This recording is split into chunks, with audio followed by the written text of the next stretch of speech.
this is the hormonal influences in labor with balloons. Okay, Susie Lamaze is home and has loose bowel movements all day long. So her prostaglandins increase because she is getting ready for labor. Susie is beyond her due date, and her partner decide to become intimate. So prostaglandins increase as well as endorphins and oxytocin. Soon there is a little mucus plug-like discharge, and after a while she starts to notice that she's beginning to have some regular contractions. Increase both of them. Meanwhile, she makes some bread, puts her toothbrush in her labor bag, and then takes a nap. She is awakened from her nap by her mother-in-law, and who is calling to ask, "Why have you not gone to the hospital yet?" Catecholamines increase, oxytocin and endorphins decrease. After her and her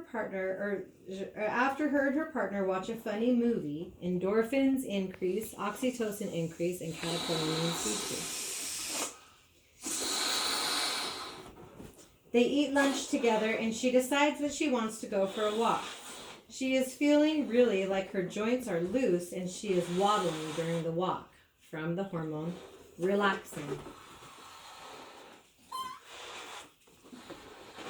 As she walks, she notices her contractions are closer together and more intense.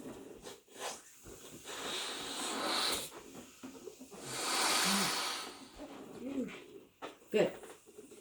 She comes home and has some juice and tries to rest, but contractions are now taking her full attention. They are about 5 minutes apart, lasting about 1 minute long. After an hour of this, they seem to be getting closer together, and so she decides to go to the hospital.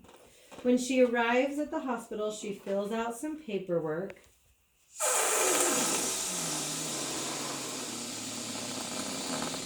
She's asked lots of questions.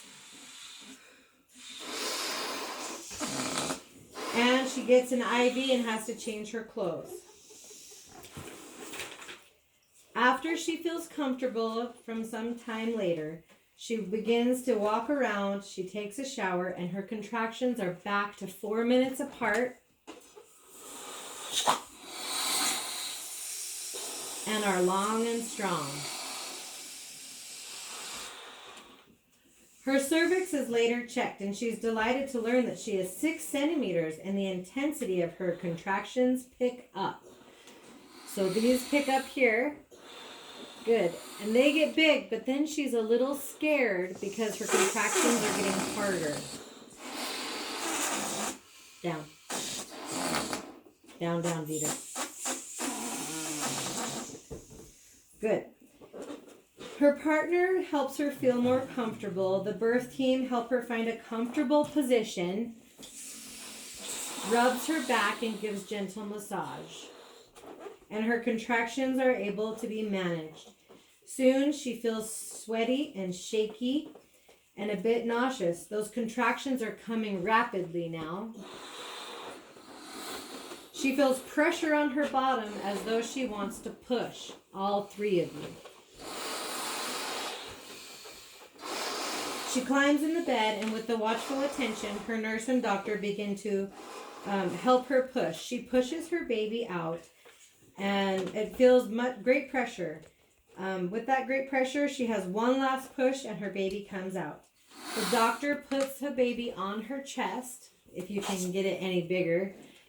Don't pop it though. So just the endorphins and the oxytocin increase when baby is on mom's chest.